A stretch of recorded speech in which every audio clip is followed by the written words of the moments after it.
a dime. Hudson pulls up, and there it is. Oh, Horford! Atlanta ready to seal the deal. Great barrier thief. On Trey, what a move! Will fire one up at the buzzer. Behind the back. Wilkins, look out. Wow!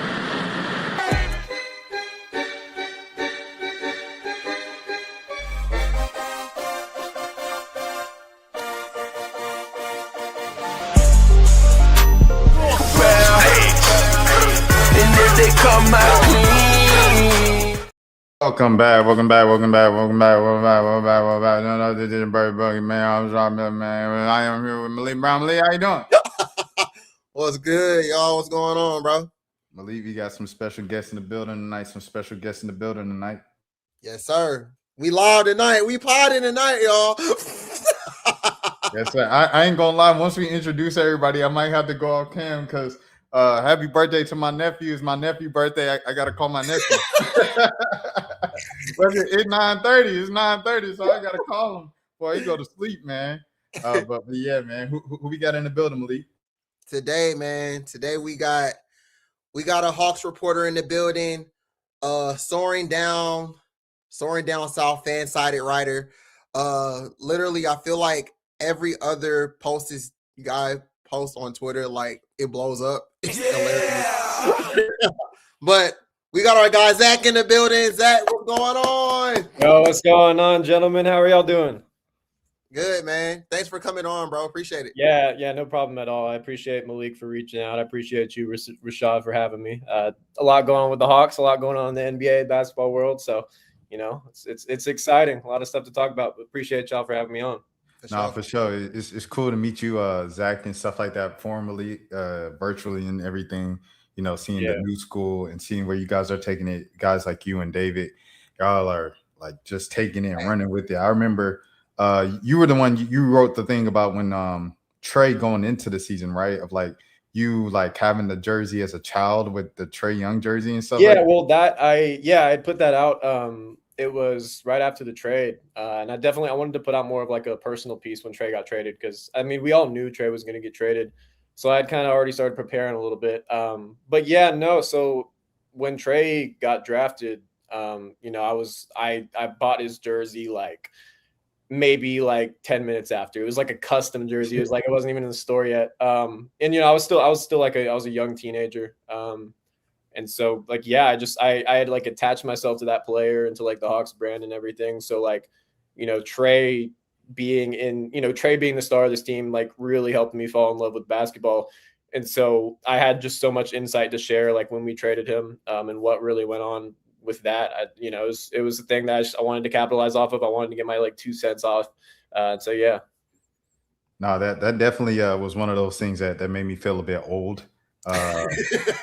To see someone who was covered. So many people told me that they were like, you're like a literal child in a photo, and I was like, oh, he's old enough to cover the team. Like I was a grown adult when Trey was drafted. And in that picture, where it's at the Basketball Hall of Fame, and I'm like laid out on the court with like a ball in the Trey jersey. There was someone from the Basketball Hall of Fame who literally worked at the Hall of Fame who commented on it. He was like, dude, that was like, that's a long time ago at the Hoop Hall. He's like, dude, you got to come back.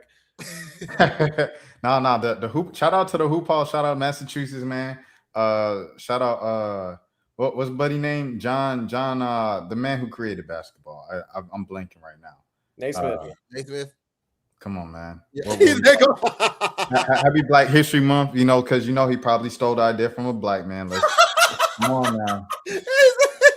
Hey man, in the building, man. I got my road dog with me, man. You know, one of the top executives and one of the top Hawks fans I know. It's crazy. He's a Hawks fan now. I remember like as kids, he was a mellow guy. You know how that goes in Atlanta. If you know, you know. Trey in the building. Trey, what's down? Hey, what's going on, man? Thanks for letting me join in, man. I'm a big fan and like you guys' content and known Rashad for a long time, and he's kind of flexing. I always was a mellow guy. You can have a favorite player and a favorite team. I always did like the Hawks, but All right, here we go. Here we it was go. that time of the All right, life. all right, man. That time when Okay. you had to choose between LeBron and Melo. I chose Melo. It was. I think that was the thing with Trey, right? I mean, it's crazy. We did not plan. The picture of this thing is Jonathan Kuminga. We brought on like Trey wanted to talk about Kuminga and stuff like that. Like this whole thing is supposed to be about Kuminga, and we started it off with Trey. The Trey was like literally for like generations, like Zach and younger. What I'm saying, not to like just son Zach the whole episode, but like kids that are younger, bro. Like you got to know, like in Metro Atlanta, people love the NBA. Kids love the NBA. It's an NBA town. It's an NBA city. The thing is, it's just Atlanta's like all about the flex, all about the flash, all about the stars. And so like kids growing up, they love the NBA, but they love Kobe, LeBron, Melo, individual stars, AI, et cetera, et cetera. So we never had that type of flash with the Hawks. Even when the Hawks got good without Horford and Joe Johnson and they were making the playoffs 10 years in a row, the kids still were like, they not my team. They not my team. They're not my team.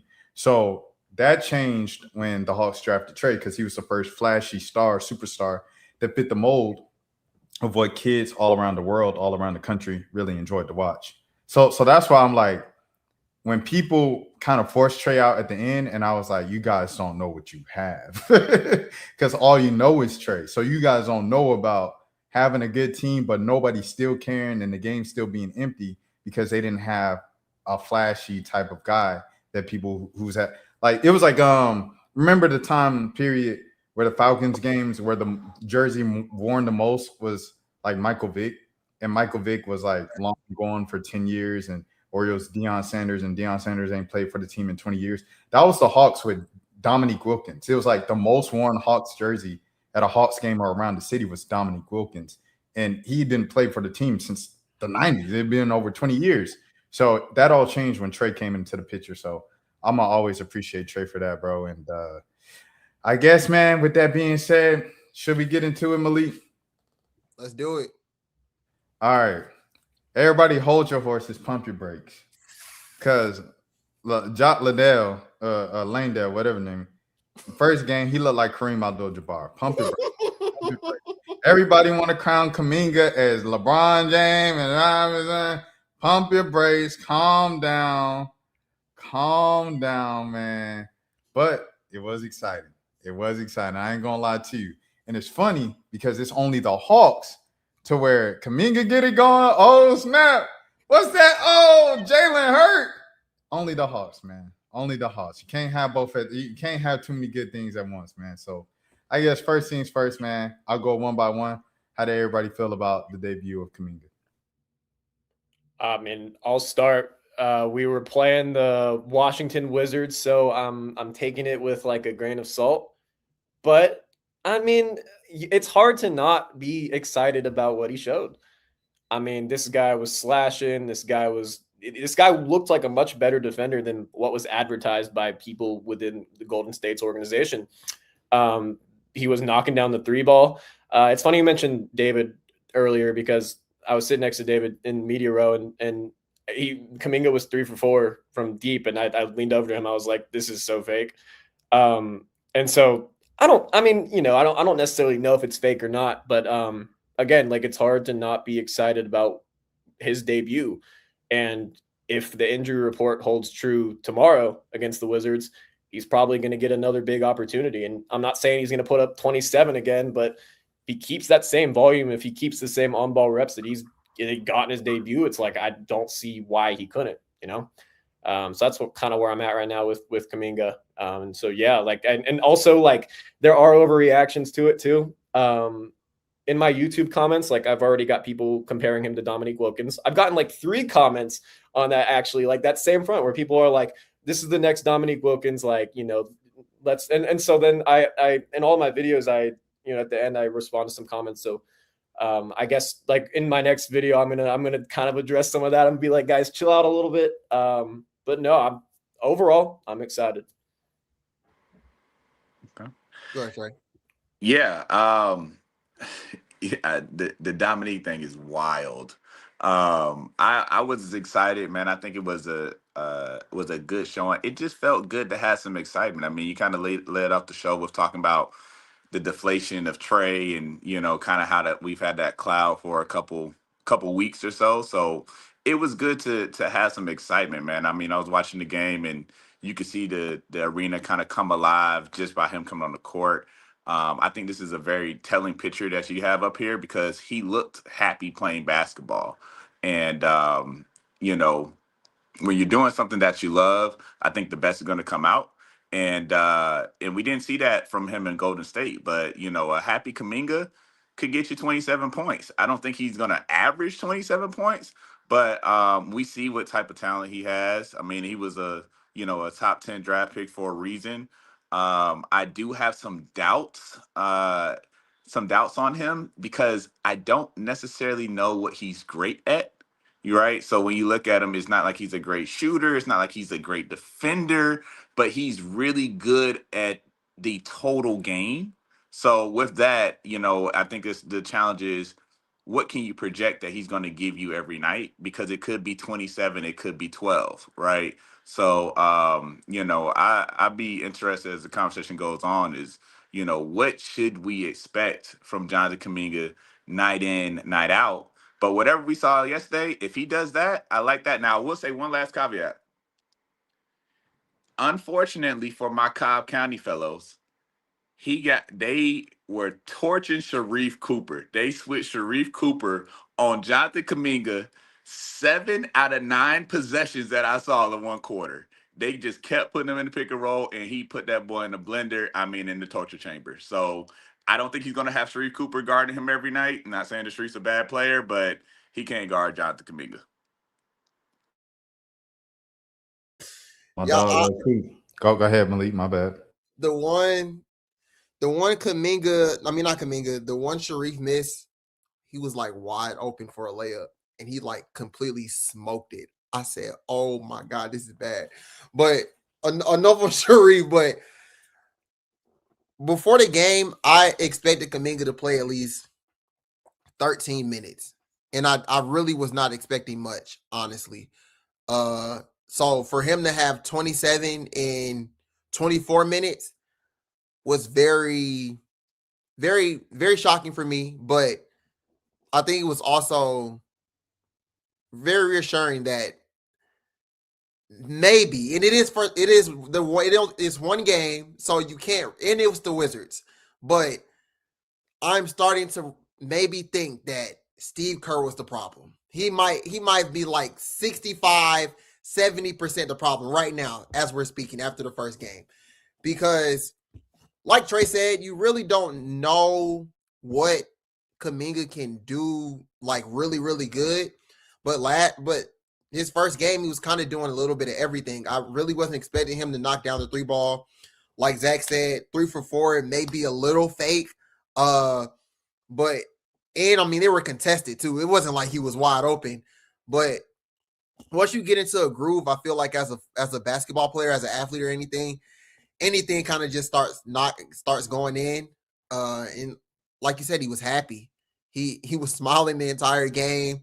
I think the most important area where he'll help the Hawks is just in the open lane, like just running. I mean, that's what Quinn wants them to do, is just run. And his first 2 buckets were like a layup and a dunk. So if he can continue to do that and run and rebound and defend, that's really all they need from him. He doesn't really have to take matters into his own hands and try to be the guy. And I'm not expecting him to come in with that mindset, but he doesn't have to do that. He can just play ball. So I like what I saw first game. Was a sample size. Don't want to get too excited, but there were some really good things that he did last night. And like Trey said, you don't know if you're going to get 27 from him. You might get 12 from him. But it is that 27 or that 12 is impactful. I think the Hawks are good, and I think he'll fit in right pretty well. Yeah, man. Shout out to did y'all shout out Sharia Farquharson in the chat? He Nah, said they was a Dubs fan for the past 5 years. They've been watching Kuminga the entire career. shout out And they was Sharia. like, say that again. I was saying shout out Sharia. Oh yeah, for sure, for sure. Problem for sure. Look at his past play when Golden State's games are out with Steph. Did they mean to say snakes? Because it was that like a double entendre. What y'all feel about this, man? These memes and stuff like that. I feel like I said, like them boys got to be healthy for at least one game first. Uh, I mean, I think if anything, I look at last night, and I'm like, okay, all right, cool. I think the whole KP thing, low risk, definitely high reward type of move. You know what I'm saying? So it's like shit, that reward you might give with him is just incredible. It's an incredible get for what you gave up, and I mean, KP kind of gave you what KP could give you, and also to keep perspective, you have to remember Porzingis started off with a couple of good games, and they look like, oh, Porzingis with Trey, and oh man, this could be a special season, and so now we get the initial performance like Zach was saying against the Wizards, so there's an asterisk there, but I don't know, man. He definitely showed me some stuff with playmaking ability. I knew about the athleticism. I knew about kind of like his scoring ability, but some of the plays that he was making, some of the passes he was making, it was like, all right, that's promising. I guess that's why people are saying him and Jalen Johnson out and everything like that. I don't know. I would like to see how that looks with them on the floor together. Have we given up on Zachary Ricochet yet? That's like the weekly question. I don't think it'd be wise to, but a lot of the Hawks fan base is. I mean, the guy's 20 years old. We all know he struggled this season. I mean, like, there's no way to hide it. And also, like, he has shown up on the national stage and like not played well like he did in the Rising Stars game. I'm not out on him. I do think him going to the bench is gonna kind of be a thing that does help him kind of succeed, because I think there were too many high expectations for him entering the year that is kind of unrealistic to like his trajectory. I mean, when we drafted him, we thought 12 to 15 point per game scorer, and we got like 12 last year. We're getting 10 this year. I mean, it's a sophomore slump. I will say one thing that was encouraging though is I think ever since he's gone to the bench, I think he's been running more. I think he's been getting out in transition more. You saw it last night with Kuminga. Like, Jonathan Kuminga and Zachary Ricochet in that first quarter especially were just diming each other up. I mean, it was just back and forth. Like, as soon as one got the rebound, the other one was all the way on the other end of the floor.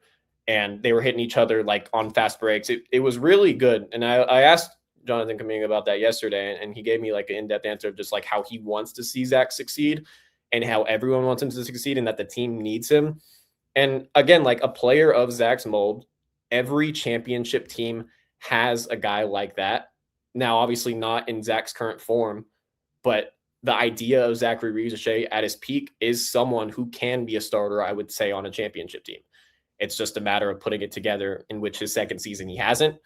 But everyone has to remember he's 20 years old, and everyone uses that number one pick tag on him. Like, when they're talking about him, they're like, like former number one pick, got benched. Like what does this say about Atlanta's front office?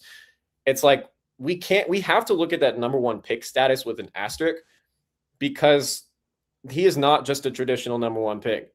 There's little me on the screen.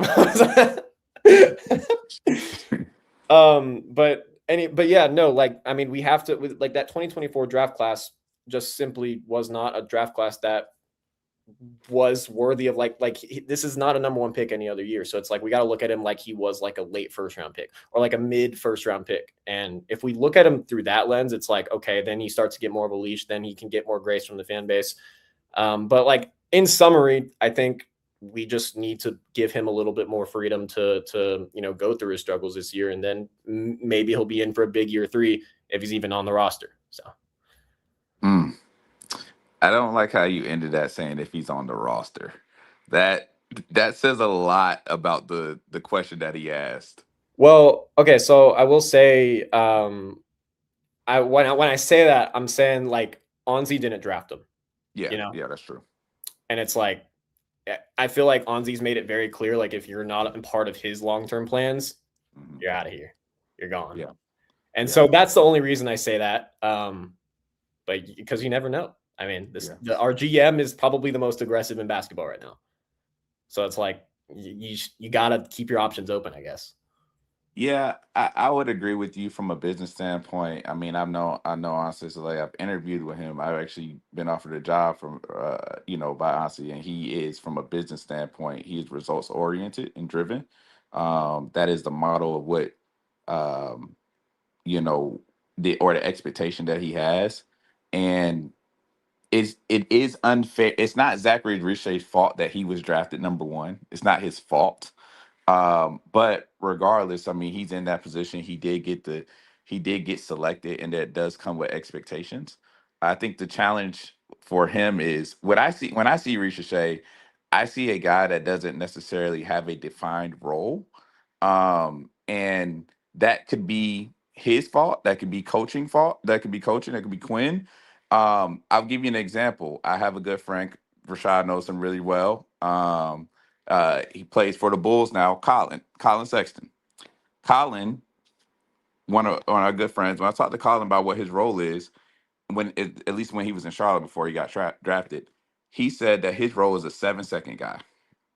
And what that means is if the shot clock gets under 10, close to 7, they will pass the ball to Colin, and it's his job to get a bucket with 7 seconds or less. He has 7 seconds or less to get the bucket, and he is the break starter.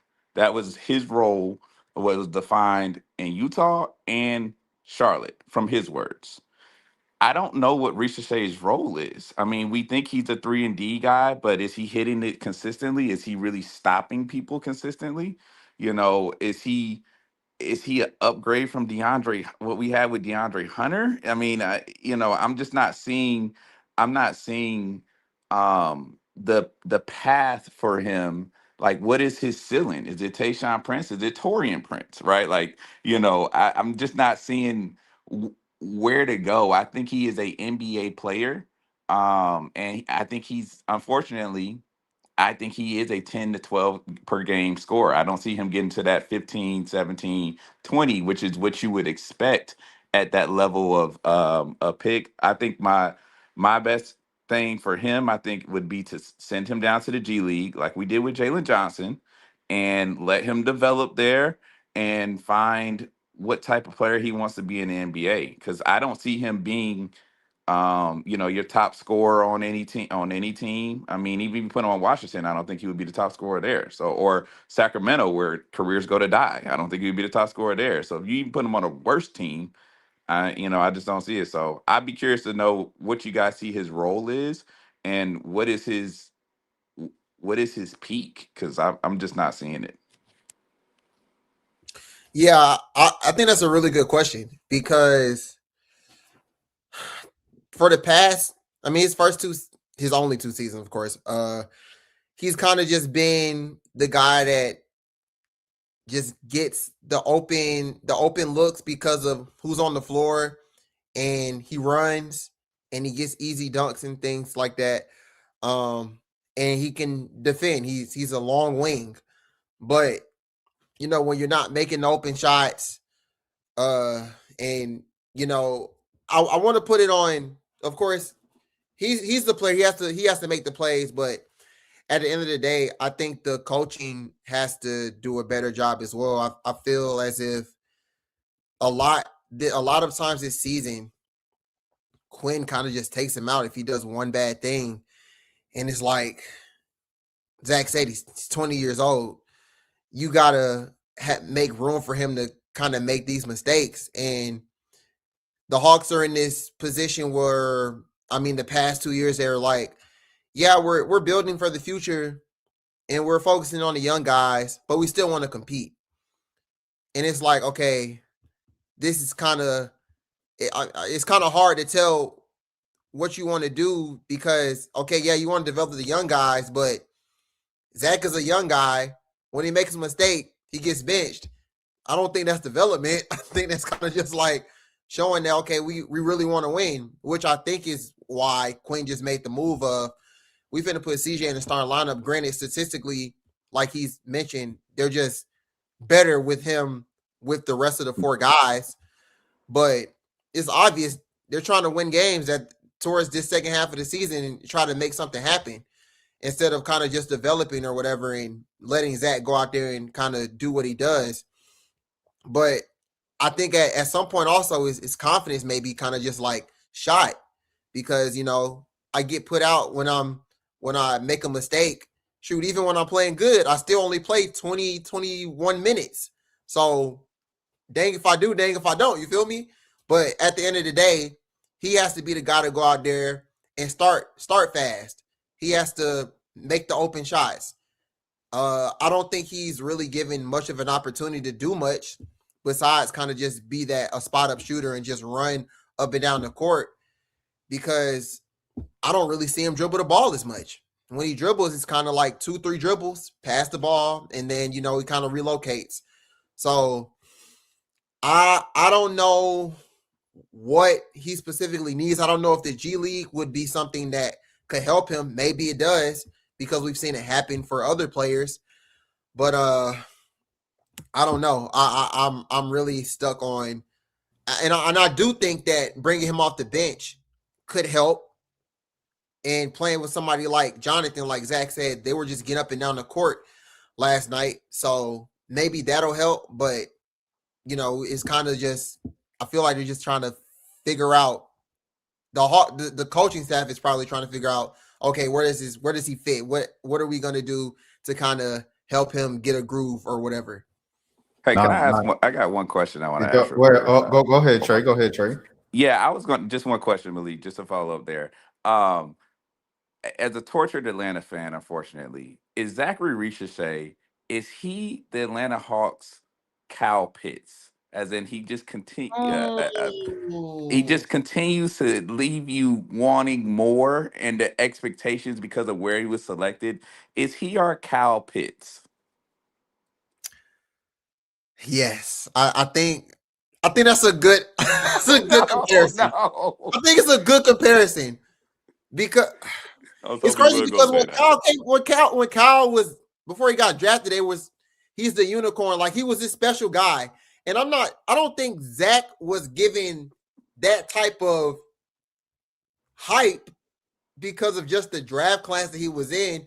But I mean, if you want to look at it as far as, this guy got drafted high and he had these expectations and he just doesn't live up to them. Yeah, I mean, I guess that's the closest comparison you can get. He might be the Kyle Pitts. I want to say this to Sharia. Oh Lord, it's Snyder like Kurt. I'm new here. I mean, in terms of Ricochet and Ricochet's development, 100%. Like, but I think just like with Kuminga, nah, it ain't about to be Kuminga part 2 in Atlanta. Like they traded for him, everything like that. And I think, hold on, I want to say this, but before we go back to Zach, because I know Zach wanted to say something. The reason that Ricochet is in this current position is because, like Malik said, they're in this weird space of we want to develop the young guys, but they also want to make a push for the play-in. DeJounte Murray today said, we got to make this play-in push, y'all. We got to make this play-in push. For those of you who don't know, the Pelicans are like 12 games from the 10th spot. And DeAndre Jordan the other night was like this. He was like, yeah, we making a push for the playoffs too. Like, what playoffs are y'all pushing for? What playoffs is y'all pushing for? The playoffs for the imaginary games? What playoffs is y'all pushing for? I was telling Malik off the camera. I was like before we started this, I was like, I completely forgot that I still had DeJounte Murray's Twitter notifications on. So, like from his time in Atlanta, because I don't know if he just hasn't tweeted in a while or something. But then I look down and it's just like DeJounte Murray just spewing nonsense. I'm reading it. I'm like, does that say play-in? I was like, do we see the Pelicans record right now? We're at like what? 17-42 or something. They are like, I think they won back-to-back games now. So they won on Saturday against the Sixers, and then they won last night over the Warriors. And then they're about to probably win the next two because they got the back-to-back series in Utah, like what you call had. Why should the NBA be competitive if they want to push for the playoff? Then that's the goal. Yeah, you could push for the playoffs. I'm just saying, it's a funny thing to say we're gonna make this push for the play-in when you're not gonna make the you know what I'm saying? Because then when it's like when you get into the play-in, then what? Yeah. Well, I mean, they made it though. I feel like for them, there's no incentive for them to tank. So I mean, like in that case, I think the Pelicans were the greatest example of why the NBA shouldn't push and promote tanking, because it's like if you are bad, you will lose. They had no incentive to lose this year, and they've lost a lot just because they're naturally bad. Zion's played 32 games in a row now.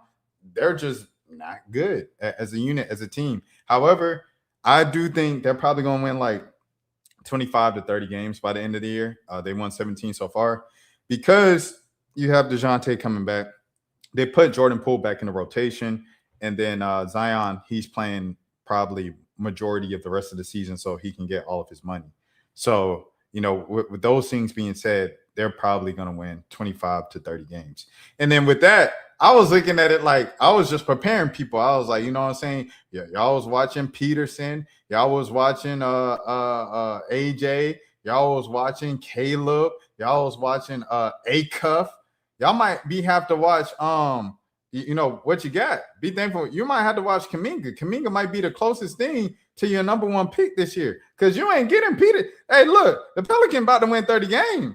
It just is what it is. Them boys winning now. It just is what it is. Yeah. What did he say? So yeah, I mean that just is what it is. Zach, did you want to say something? Anything else? Yeah, because I will say though, like, you know, you never know how lottery night's gonna go. Hawks got the number one pick in 2024 last year. The Mavs got it, and I'm sure we all have our 2 cents about how the Mavs got it. But you never know. And I will say, shout out to the 2026 draft class, because I feel like any other year I would be completely discouraged by the Pelicans starting to win some games. But it's like, you know, it's not ideal. But if the Hawks end up getting like the 7th or 8th pick, I'm not going to be too mad. Like, they're still like starting quality guards that'll go like 7th or 8th, like guys that, you know, like guys like Keaton Wagler or like a Acuff or like, you know, some of those guys. But yeah, I mean, obviously we spent the majority of the season. Anytime the Hawks lose, we like start looking at like the draft stuff, because it's like, obviously it doesn't matter of us losing because we don't have our pick. But like when there's negative attention towards the Hawks, it's like, then we immediately pivot like, okay, we have the Pelicans pick. So like, yeah, we have spent most of the season like looking at the Petersons and the DeBantas and whatnot. But you know, that obviously be the dream. But if that doesn't happen, I think we're still in a pretty decent spot because of the draft class being as stacked as it is. I don't care if he listened to Rod Wave. I don't care if he a loner. I don't care if he take himself out the game. This is what I did. This is what I did earlier this week. I look back at 2021 where Jalen Johnson dropped out of the season for Duke in January, and everybody called him a quitter. He's not a competitor. He's not legit. This is a red flag for all. He was Jalen Johnson. For those of you like, oh man, the Hawks drafted well. There might be a lot of people who wasn't following college basketball or the NBA draft that season. Jalen Johnson was supposed to be a top 5 pick, and he slid all the way down to the Hawks because of these narratives. Oh, I don't know. He might not do this. He might not do that. What did Jay Williams say the other day? What? We get the draft day, 2020, 2021, whatever year it was, right? And it was like the day of. I think Anthony Edwards actually likes football more than basketball. This might not be. This might be. Can you imagine if the Minnesota Timberwolves passed up on Anthony Edwards with the number 1 pick, and then the Golden State Warriors, we talk about Steve Kerr, Sharia, the Golden State Warriors definitely would have passed on him because you already know the history between him and Kerr. So then he would have went to number 3. He would have went number 3. So it's insane to think about, like in hindsight. I think pre-draft, people just overthink things. They overthink things. This kid is Kobe Bryant, bro. Like, he came in and we did a whole episode about it. I said, stop putting Kobe Bryant on these kids. These kids can't live up to that type of. We got a whole episode about it on the channel. Man, look, I seen that Joker play. I say, hold on, man. he look like Bean, bro. The way he move like Bean. It is what it is. Here, wait, hold on. Let me see if I can find it. Y'all gotta stop with this kid. That's what That I is named so the funny. video. You know what? I forgot we did a whole pod We about did a Aaron whole White. pod saying y'all have to stop putting these kids talking about. There it is right here. Y'all have to stop with this kid 3 months ago. There it is. We did a whole pod on this, but that kid is Kobe Bryant, bro. You don't pass up on Kobe Bryant just because he by himself. But hey, in the end, Atlanta Hawks fans, we are just really just. I mean, I said we. That's crazy. That's crazy. That's crazy. I slipped up. I slipped up. My bad. My bad. My bad. My bad. My bad. My bad. My bad. I gotta rewind that. Rewind that. Atlanta Hawks fans, y'all are literally just preventing the inevitable of what's going to happen in June. Just accept it now. You could accept it today. You could accept it tomorrow. American Ricochet is coming to the Atlanta Hawks, and you're going to like it, buddy. It just is what it is. We talk about, is the current Ricochet, is the French Ricochet going to get it going? Well, how about we put 2 Ricochets on the team? You like Ricochet? Here go 2 more. It just is what it is. That's the Atlanta Hawks. Yeah, Hey, if that were to happen, I might be covering the Washington Wizards. I don't know. Hey, listen, honestly, like getting a pick like that, like a Ricochet guy, like at like 9 or 10, where's he projected now?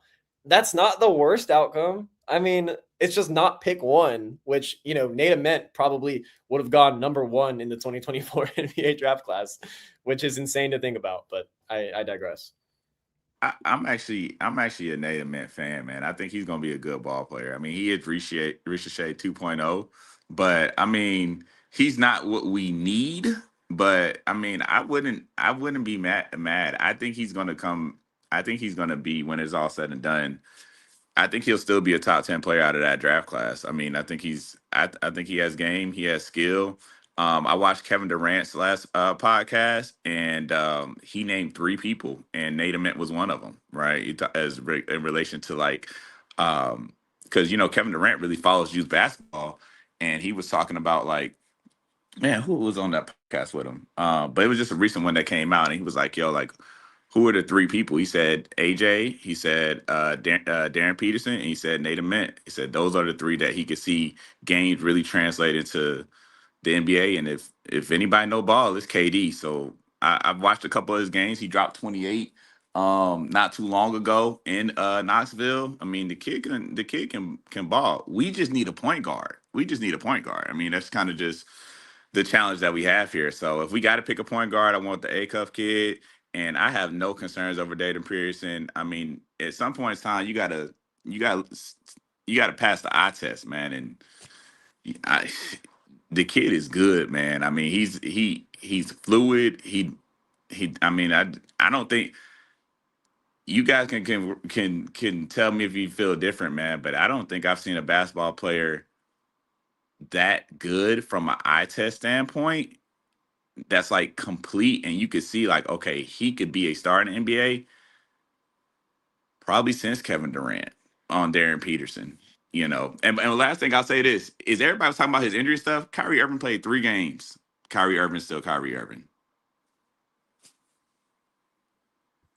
That's facts. For some reason, I really want the Hawks. I mean, at this point, the way the Pelicans are playing, and you don't really know what the Bucks are going to do, the chances of the pick being like top 3 are kind of, going away a little bit. Like, of course, the Mavericks got the first pick and we're 39 and 43. Like, okay, that's some voodoo type stuff. But I mean, just numbers wise, lottery wise, it could be out of that. But in the event that they do get a top 3 pick, I am hoping that they don't get the first pick, because that is a lot of pressure. And I would rather them just have the second, or honestly the 3rd pick, where it's like, okay, somebody takes. So the first 2 teams are like, yeah, we can't deal with this Darren Peterson stuff. Like, it's too many red flags or whatever. Okay, so first team takes AJ, second team takes Cam.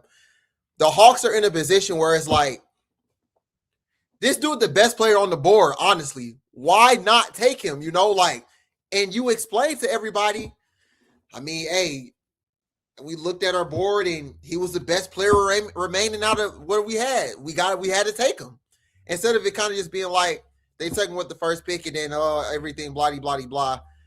I would rather them take him like second or third. But in the event that Nate Ament has to come to the Hawks, I guess I'll start looking at Nate Ament highlights now. I guess I'll start looking at Tennessee ball because, yeah, man, I'm gonna have to start looking at these 5 to 10 prospect guys now because you just really don't know. And like Rashad said, the Pelicans might end up winning 30 games now since DeJounte's back in. Didn't they start DeAndre Jordan and move Derek Queen to the bench? Yeah, DJ's in the starting lineup to get win. defense because they don't have defense. Like Derek Queen, he's Jokic on offense and he's Jokic on defense. He does not play defense. I mean, well, he's not quite Jokic on offense either because he's got to learn how to shoot. But playmaking ability wise and stuff like that in size, he's Jokic. So yeah, he doesn't play defense. With that being said, you have him out there that don't play defense. Jordan Poole don't play defense. It ends up being the Pelicans. So, Herb Jones can't do it by himself. Zion takes plays off on defense. So now they have kind of pretty much a defensive lineup with DeAndre Jordan, Herb Jones, and hate to say it, I know it's going to trigger a lot of Hawks fans, but DeJounte Murray of like guys who at least give you some type of, type of effort defensively. Is Trey still hurt? Yeah, Trey's still hurt. He hurt himself right before in a game before the All-Star break, and he's still out. So I don't know how much longer he's going to be out. It's weird in New Orleans, like they don't give you updates. Like I remember with DeJounte, like we didn't get updates. It was just like, I think he might come back next month. Ask me next month, and I was like, that's not good. And that's like we haven't spoke to Joe Dumars but twice. We haven't spoke to Troy Weaver at all. Like some weird boys hiding. Yeah, the boys hiding, man. You know what I'm saying? But see, the Hawks give updates. They just aren't detailed at all. It'll just be like Reza Shea is going to be reevaluated in 2 more weeks, and then 2 weeks in, and then it'll just be like Reza Shea is going to be evaluated in 2 more weeks. We're just like, what's going on? I do want to. I feel like over the past few weeks, a lot of people, I guess that I've been talking to, are really okay with the idea of Cam Boozer, and I'm not mad at the idea if the Hawks have to pick him. Malik, I want to say this too. You said you don't want the number 1 pick because it's too much pressure, this or that. Put the foot on the gas, man. Look. This is what I did. This is why I pulled this picture up. Look, the fix is in. The fix is in. Hey, look, hold on. Let me stop. The fix is in. The Hawks did this, so Adam Silver did this. The fix is in. Darren Peterson, you're a Hawk, buddy. It is what it is. If Adam Silver, unless Adam Silver switch up this year, the fix is already in. Darren Peterson going to the Hawks. He the number 1 pick. Yeah, I know I said just a second ago, okay, the Pelicans going to win 30 games. They're going to get Nate Ament. I'm flipping. The fix is in. It's already in because they gave up the Iceman. Adam Silver. Look. You give up Zion. No, you give up AD. If you're the Pelicans, you get Zion. You give up Luka. If you're the Mavericks, you get Cooper Flag. You give up Trae Young, you don't get Darren Peterson. It just is what it is. That's how the NBA works. But I'm saying you can't play scared. Scared money don't make money, Malik. Scared money don't make money, Malik. We gonna Cam Boozer. Cam Boozer, a great college basketball player. He gonna get you double-doubles, 10 and 10. Guess what? The Hawks already had that 10 years ago, Al Horford. And I know some people still saying, hang Al Horford jersey up in the Raptors. Do you not remember how he left the franchise? He went to the rival. And then he said, oh, man, I always wanted to play for a franchise with a fan base like this that was passionate. Even if they were down, they came to the games. Even if we were losing, I always wanted to play for a franchise like that.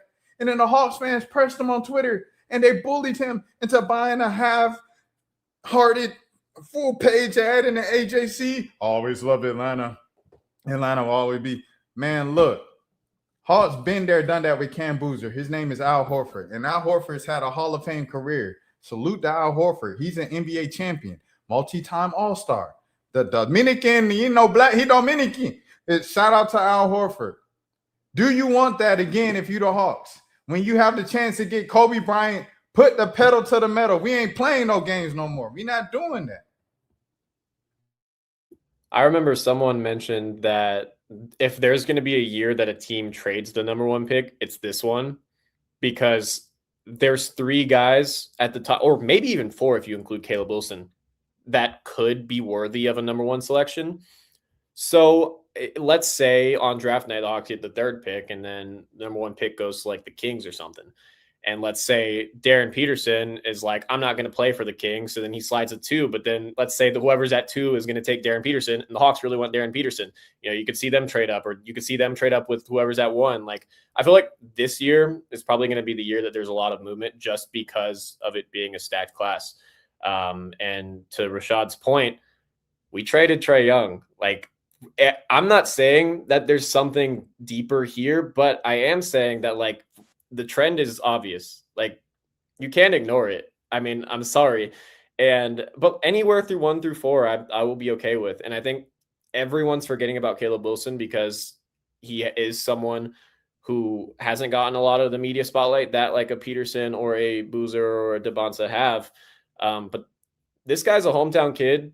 If this could be another situation where it's like, okay, he can, the NBA script, give this guy like a hometown hero kind of thing, go join a loaded forward room with Johnson and Kuminga. And like, I don't know, I could see that happening too. But I do think, and bringing it back to your point from a while ago, people are completely overlooking Darren Peterson. People are like overreacting to this whole sitting out games thing with Peterson. When he is on the court, I don't know if I've seen a pure scorer like that again since like Kobe. Like, as a guard, I mean, what we're watching is undeniable.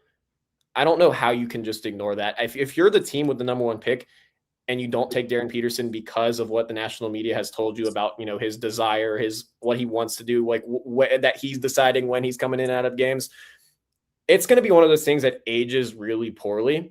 It's going to be one of those draft night memes where it's like the one from several years back when it was like the Kings took Marvin Bagley, and then next up was Luka Doncic, and it was like it's given one of those things. And it's like, I'm not saying that like Cam Boozer is going to be like Marvin Bagley. I mean, both were dominant bigs at Duke, but they play completely different.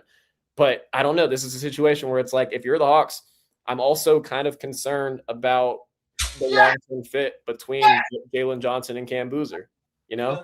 Like, you don't draft for fit at the top of the draft class, but again, then you have to really ask yourself like the question, like, do you think Jalen Johnson and Cam Boozer can be paired long-term? I have said kind of my 2 cents on that in the past, but it's like, I feel like there's a lot of offensive overlap. If you're, Quinn Snyder has not played Jalen Johnson at the 3 like at all this year, and Cam Boozer is not a 5. He would be another undersized big man. He's versatile. He can play make. He can dribble. Like, he can do the stuff that you want out of a modern day big.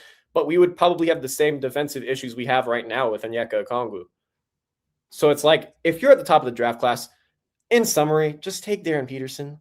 Like, stop overthinking it. Like, it's not a thing where it's like the national media has painted this guy in such an unfair picture. Just take Darren Peterson. Yeah. I think Zach has some really good points there. I think that I would challenge you on this part, that if Boozer isn't a good fit, then Caleb Wilson wouldn't be a good fit. I'm a Tar Heel fan. I love Caleb Wilson, but I just don't. If we're speaking fit, for me, I see Jalen Johnson again, right? Like, that's the type of player that I see him as. And with where we're at today, you're going to have 2 Jalen Johnsons, a Kuminga, a Ricochet, Dyson Daniels, and a Nickeil Alexander-Walker. What does that 5 even look like, right? Like, does Dyson go to the bench? Is Kuminga on the bench, right? Like, from a fit standpoint, it would be great to have 2 Jalen Johnsons. And I definitely, if Wilson's there, then you take Wilson's, right? If you're not at 1 and, the other 3 are gone. But Boozer may actually fit better than Wilson for the Hawks. I think Caleb Wilson is a better player, but I think Boozer would be a better fit because the Hawks. I think Al Horford was a good comparison, but I also would say that one thing that the Hawks haven't had since. I mean, you can say Paul Millsap is somebody that you can give the ball to in a post and can get a post bucket. And Boozer can do that. I mean, Boozer can do that. You can actually, you can actually run a play to the post. When the last time you seen the Hawks run a play to a actual post big man and then we actually make plays? Like, I mean, it's probably Paul Millsap if we're being legit, right? So, that's kind of where I feel on that. I think that, Peterson's the can't miss. I like the Bonza as well. I think he if we're doing comparisons, if Peterson is Bryant, I see DeBonza is probably Andrew Wiggins. I'm gonna go with you on the Boozer and Al Horford, and then I see Jalen Johnson with Caleb Wilson. So I mean, I don't think you can miss with any of those four. It's just about what your team needs and what you want those gentlemen to be. I know a lot of people have compared Caleb Wilson to KG. You know what I'm saying? My question, I brought up the pitcher earlier. What happens with this kid? Is he just the odd man out if you get one of those guys? Like, because if you get a Caleb Wilson or a Cam Boozer, I feel like he's kind of pushed out of the equation. How do you feel about Asa Newell? I mean, the guy's he was picked 21st. I mean, you're looking at a really solid backup 4 long term. I don't think there's any problem with that. They've tried to run him in a lot of center action this year, like definitely more than they should have because those minutes have been really bad. But when he's playing the 4 and when he is, when he's shooting the ball like with high volume, like this is a guy who's really impactful. And so he will often get overlooked in like the sense of Hawks fans, like talking about the future and even just us, like we didn't talk about him. But this is a guy like you can't forget about him because he is a guy who is he's like a perfect modern day versatile, like front court guy. He has a handle. I mean, he showed that a lot more in college than he has in his rookie year. And I do think the time that he is spending with the Skyhawks right now is going to be crucial for him. I mean, the Skyhawks have developed like crazy. I mean, they have produced so many quality rotation players, and they star like a Jalen Johnson. But yeah, like Asa can be a guy who is a valuable rotation player, whether he's starting or whether. And so then when you have a thing where it's like long term, he's your backup 4. You can if Atlanta's an injury-prone team. We're always going to be an injury-prone organization. Jalen Johnson is not going to stay healthy for 82 games every season. You can throw him in at the 4. You can throw him in at the 5 if we get really desperate. I think these minutes at center that he's gotten this season, while they have been bad, they will be crucial. A few years later. If you go through these bad times on the court to get better, especially as a rookie who was drafted after his freshman season. So I value Asa. I think there's a lot of potential there, but you do have to be realistic about his role, especially in a forward heavy class that is coming up this year. Hey, Asa Newell, Mo Gay. If Cam Boozer or Caleb Wilson get drafted, ni hao. It's that time. Ni hao. So hey, it is what it is, man. Look, come on, man. Hey, Sharia Farquharson said, I was gonna say y'all need a big man. What happens when y'all face the West?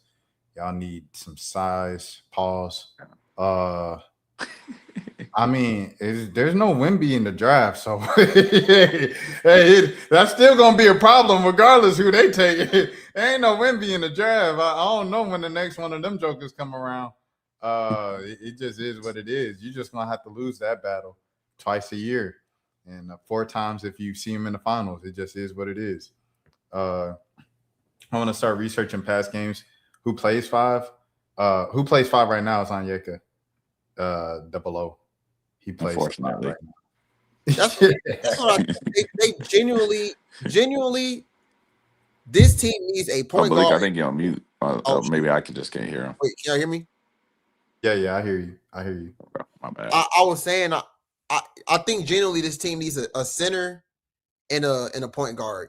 Like if you're talking about after this season, I mean they need a point guard now, and they're working with Jock Landale and Koloko and Onyeka right now. But you can upgrade at center this offseason. I don't know how you do it, but I know folks are talking about Hardenstein possibly. But you definitely need a point guard because right now, I think there are a lot of misfits or people playing positions they really probably were not expecting to play this season. Like we just talked about Asa playing the 5, and he's really a 4. I think Mo has probably played some center. Dyson's playing point guard, and Nikhil is dang near playing point guard at times. Like, these guys weren't expecting to do all of this at the beginning of the season. And granted, I mean, they're doing the best with what they can, but yeah, you need a point guard. you generally need a point guard because they don't have a legit point guard on the team. CJ's dang near playing point guard now. And CJ is like a combo guard, I would have feel. So Gabe Vincent. Oh my God. Gabe Vincent. I'm so concerned with how much Quinn Snyder loves Gabe Vincent. Yeah. Like, and Malik, you've been there. Like post game, like he will go out of his way to mention Gabe Vincent every single night. No one will ask him about Gabe Vincent. Buddy cannot be playing over Buddy Hield. And I know they say, defense. Like, bro, no, bro. Hey, shout out to True with the most legendary, iconic line of this podcast in the history. True, I wish you would come back on the pod at some point. Hey, Solomon Hill, salute to your defense and whatnot. Buddy does not need to be he's the worst player in the NBA. Lakers fans were like, please, can we play Bronny over Gabe Vincent? Lakers fans were begging to play Bronny James Jr. over Gabe Vincent, bro. He's the worst player in the league. He don't need to be seen on court. The same way that D'Angelo Russell's treating the Washington Wizards, that should have been Gabe Vincent with the Hawks. You know why Gabe Vincent didn't do that with the Hawks? Because he knew if he got cut, he won't go get another job. That was it. It ain't 2021 no more. It's over. His Linsanity run is over. Go ahead, Zach. Yeah, I mean, I don't even know if it was necessarily a Linsanity run. I mean, you know, he had like maybe, you know, a few like quality games. Like as a member of the Heat, like I have a buddy who's a big time Lakers fan. And yeah, like when we made that trade, it was just like a thing where he was like, what the hell are y'all doing? Like I tried to explain the whole like second round pick, whole trade exception thing. But like, if you're looking at player for player, yeah, we got fleeced in that one. But you know, I feel like that is probably like Onzi's first real miss because like I would, you know, then you would argue like the trade and you know, whatnot. But it's like, obviously we weren't going to get any value out of Trey and he didn't fit in with what we were wanting going forward. But yeah, and honestly, like I can't lie, like last night, Gabe Vincent was actually pretty solid. I mean, I actually kind of like the minutes out of him. Now, if he is a member of our rotation every night, we are not going to be a good team. I mean, there's literally no other way to put it. He's a valuable player in a certain role, and that role is like a garbage time player. So, but no, Buddy Hield. I've always been a big fan of Buddy Hield. Even if he's probably not a very impactful player in 2026, I don't know why. It's just been like I remember his season at Oklahoma, and that was like one of the most exciting, like his final season at Oklahoma. Like I was super excited about that. I followed Buddy Hield throughout the league for a little while, just keeping up with him. And so like him landing on the Hawks, like it is like kind of special to me, but like this guy, he didn't even, when we were up 30 yesterday on the Wizards, he didn't even play in garbage time. Like he literally was the 6-man section who's like right under media row. They're chanting, "We want Buddy." And they didn't even put like Quinn didn't even look his way. So I was like, I don't really know. I guess this is just a thing where like Buddy's he's going to get cut in the offseason, or I don't remember if he has like an option or anything, but I highly doubt that they bring him back because like they won't play him. Like he's not going to play over Gabe Vincent, especially because Quinn Snyder loves Gabe Vincent. I think he does have an option, player option. I think it's like if he gets cut, it only is like $3 million off their worth the crapshoot or something like that. So if they cut him, it's not a huge loss. I think he should be played, bro. Like, but you know what the Hawks really need to do? If they need a point guard and a center, I think they should talk to Washington Wizards.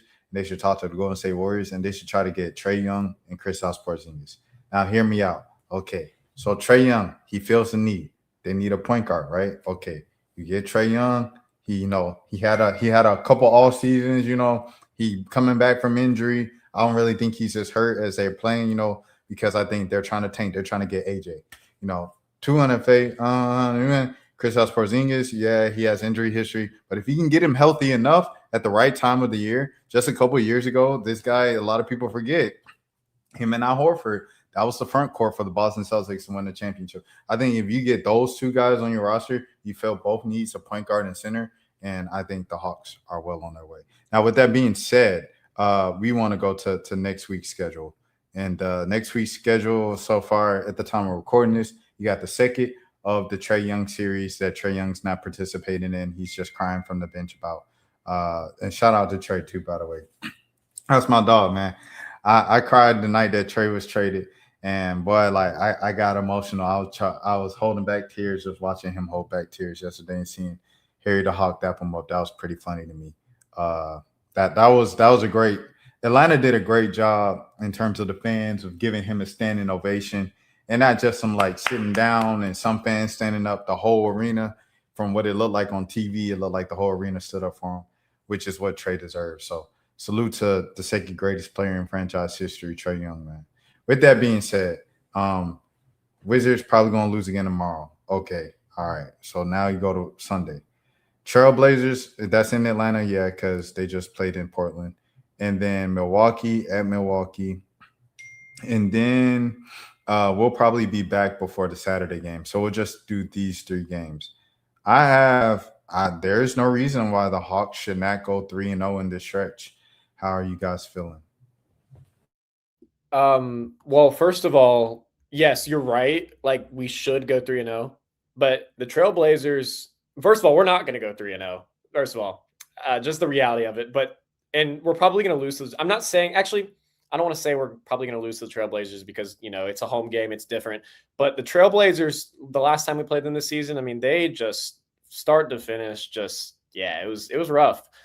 And they didn't even have Denny Avdia either. So that was a Blazers team without the guy who literally is running their entire offense. That could be a loss. And also we're back on the road after 5 games at home. We're back on the road against the Bucks. Who knows how we're going to play right after traveling. Then we got to go back home and play another Sixers team, which, we are 3-0 against the Sixers this season.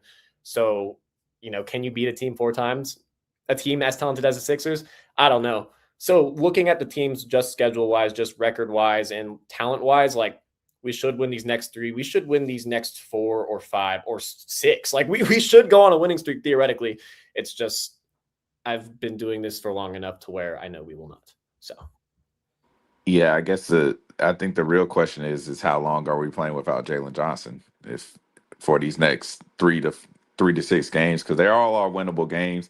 I'm with you, Zach. I mean, the one that sticks out to me is not the Sixers, not the Mavericks, but the Trailblazers. I mean, that Trailblazer team, when they want to play, they can play, and I think that their lineup is a really good matchup for the Hawks lineup. They have lengthy wings, they have fast guards. I mean, I can't remember if Klingon is back or maybe he's still hurt or not, but they have a big, they're the prototypical Hawk killer from a lineup standpoint. Do they, do they always play to that level? No, but from a lineup standpoint, I mean, that is a team that we would have a really, really tough time with. I mean, I think they have built their team really, really well. You also got to take in the fact that, Scoot Henderson, I mean, we don't really talk about him a lot, but he's a hometown kid. Is he going to, come home and want to put on a show, right? So, that's another guy that you got to take into account if he's playing, So, I mean, out of all those games, man, I mean, that the Blazers one, the one that really scares me. And then how many games are we gonna go without Jalen Johnson? Is it a win if we go 3-3 these next 3 games? I mean, these next 6 games. Does that get us any closer or any farther? So nah, but that Blazers one's the biggest one for me that is the worry. So Yeah, Blazers too. I generally don't remember the last time the Hawks didn't beat them at all last year. I remember. I think the game they played in Portland, the Hawks were like winning by a lot, and then the Blazers came back and won. And then the game at home, I think Donovan Clingan went crazy or something. And then of course this time they played them at Portland this season, they didn't win. So they always do seem to give the Hawks problems. So that is the one game I would not be surprised they lose.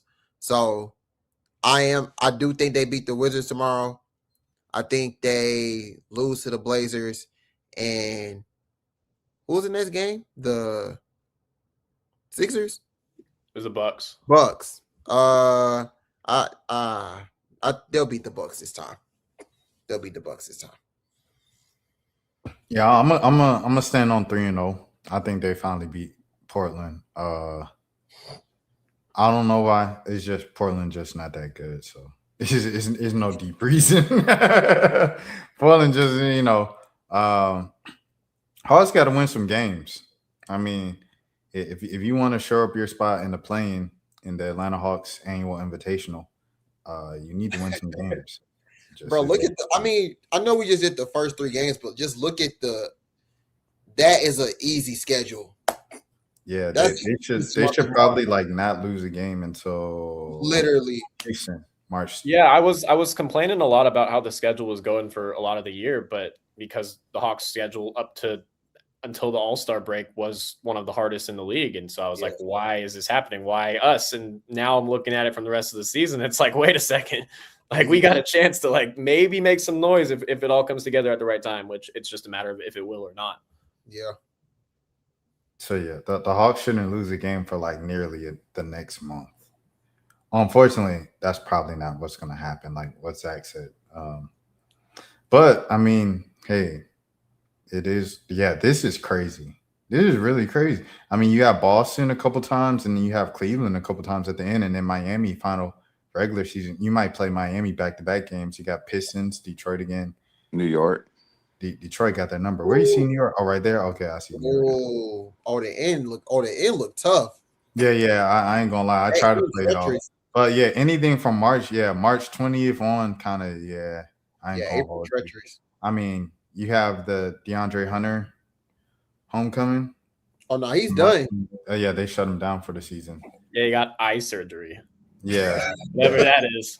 Yeah, so yeah, man. Oh, so you have the Kevin Huerter return though. Kevin Huerter homecoming. Oh no, that's in Detroit. Never mind. Also, we're not even talking about how that game against the Blazers is going to be the return of Vít Krejci. He'll get a tribute video. Oh yeah. We literally a joke was literally made. Shout out to Chase. Chase made a joke. He was like, "What's next? A Vít Krejci tribute?" And then a couple weeks later, we better not. I feel like Terrence Mann got a picture on Sunday. Who? Terrence Mann. He got a picture. Oh, Terrence Mann. Oh yeah, V might get a video. Everyone who ever comes through the organization gets a tribute, whether it's a video or a picture. Is how much they did. Vít's getting a video. I promise you. Vít's getting a video. Yeah. If Terrence Mann got a picture, Vít's getting a video. Oh yeah, for sure. Vít got that one highlight. I'm about to say, they're gonna have that preseason. That's not even a real game. No, that's the craziest pass I've ever seen. They don't even play the ricochet between the legs in the preseason highlight. When they slander ricochet, but every time you want to bring up Vít Krejci, you want to bring up that preseason. Man, come on, bro. Hey man, a great episode, great pod with the boys, man. Zach, hey. Congrats. They appreciate you stopping by. No doubt. I appreciate y'all for having me. This has been fun. It's always love when Trey stopped by as well, man. And thanks for the time, fellas. Glad to be a part of it. Yes, sir. And shout out to the chat. Shout out to Sharia Farkason. Oh, that's nice. Golden State Warriors didn't give a dang about Dennis Schroeder. Dennis Schroeder. Shout out Dennis, man. Dennis gonna play for all. Where he at? 13? He's Boy, at, he he's got at the 12 rainbow right now. on him. He got 17? 17 more? Y'all think he could can do it? Like if you give him, because he gets traded 4 times a year. So if you give him like if you give him like 3-4 more years, like maybe it's it. I don't know. Give him 5 more years in the NBA. He's Hey, hitting, man. he's hitting all 30. His real estate portfolio got to be crazy right now. Facts. What his credit look like? Yeah, you can't get houses, bro. Like he had to probably stop getting houses. Like after the Lakers, the second time going to the Lakers, it's like stop getting houses, bro. Just get Yeah, apartments. nah. And he He got got down that kids. massive contract from the Lakers that one time, like several years back. When he bet on himself. Yeah. It was like what? It was like 4 years, like 100 mil or something. He declined it, and then he ended up signing a minimum with whatever team he was with next. Was it the Celtics? Yeah, it was the Celtics. It was the Celtics. The crazy thing is, like, he started off like what 5-6 years, like a long time with the Hawks. Like he was on the Hawks for a minute. First round And then draft it pick. was like that's hey, look, that's what we said. We said a couple episodes, didn't we, Malik? It said you be with the team you were drafted by that first trade. Like, yeah, Kevin Herter take it personally every time he faced the Hawks.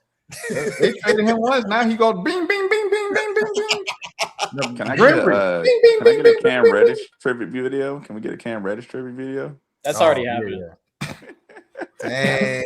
We already got the Cam Reddish. Nah, shout out to Cam, man. His people live across the street from me, man. Shout out to the That's Reddish, real. man. Good people. That's Well, real. you know, the one person that dodged everything was Torian Prince. He dodged. He got out right before.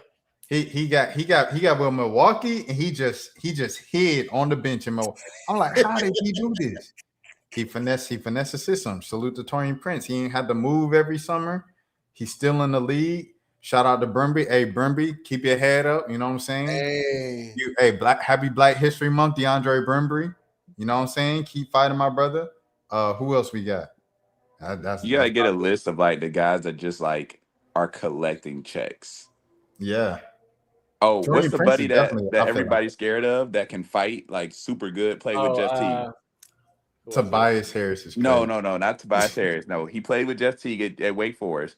I think he's on Milwaukee. Fareed Aminu? James Johnson. Last name Johnson. James Johnson. Yeah. James Oh, Johnson. yeah, he crazy. James Crazy, Johnson. Karate. Shout out He's Ivan like on Johnson. year 12. Shout out Ivan Johnson, for shoulder dog. The original. You wouldn't even call him Hawaiian because he wasn't young. He was old when he was on the Hawks. He's like a 28-year-old rookie with golds in his mouth and stuff. Mm-hmm. Yeah, the NBA don't make it like that no more. Cody Zeller. Oh, collecting checks Hall of Fame. That was Chandler Parsons towards the end of his career. He was on like that 25 mil contract with the Hawks. Luau Deng.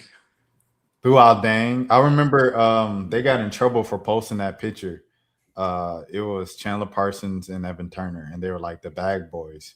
And I wanted to do a story on them. So I was in town. I was living in Mississippi at the time, but I was in town because it was Christmas time. So like I waited at the practice facility at Emory for like 2 hours. And Chandler didn't want to do it. He went home. But Evan Turner literally just waited for me to leave. And so I was just waiting for 2 hours. And then I was like, all right, I'm going to head out. And he's like, oh, you going to head out? I was like, yeah, I'm going to head back to Mississippi. He said, all right, bro. So I dapped up, the PR guy at the time. And then I went in my car. I go to the red light. Who's at the red light next to me? Evan Turner. And his, it's all pitch black. All NBA players, they ride pitch black. But I knew it was him because the license plate was Oregon. And he last played for the Trailblazers. So I was like, dang, Evan Turner is literally just waiting for me to leave. Shout out Evan Turner. Hey, new Concrete Volume 2 on the way too. Shout out, yes, Yachty. sir. It's us. Hey, Cara though. That's what we listen to, that real music. Shout out Caribou, man. Hey, is that it? Is that it for everybody? Well, hold on. How can the people follow Zach? Trey, if anything you want to plug as well, let the people know.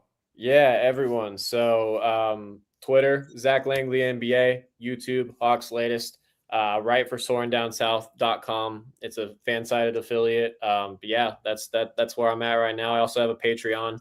If you want to become a member of that, I would definitely recommend it. I got lots of cool, exciting content coming. And so, yeah, I'd appreciate if anyone could sub or follow or whatnot. Yeah, not really big on social media, but big in the business world. So feel free to follow me on LinkedIn. I also do AI automations for small businesses, working at Microsoft. So that's where you can find me, Trey One. Y'all know as always, Malik_ATL, Twitter and Instagram. And if you want to find me on YouTube, type in Malik Brown GSU and I will come up. Wait, hold on. Where you go, Malik? Oh, there I go. No. On the first video. There we go. I said, dang, they got my boy Malik out of here, bro. You can't even search Malik Brown GSU no more. They got all your highlights. You still got all your highlights for it. Dang, that's crazy. That was throwback. Almost 8 years ago. How does that make you feel? You feel old? Old, bro. 8 years ago doing college stories. Man. All right, man. We're gonna get out of here. We're gonna let y'all enjoy y'all's night. So I appreciate all y'all boys, man. Hey, appreciate the chat. Sharia Farkason, everybody holding it down as well. We'll see y'all next week. Birds and Buckets. Peace. What a time. Hudson pulls up, and there it is. Al Horford. Atlanta ready to seal the deal. Great barrier thief. On Trey, what a move. Will fire one up at the buzzer. Behind the back. Wilkins, look out. Wow.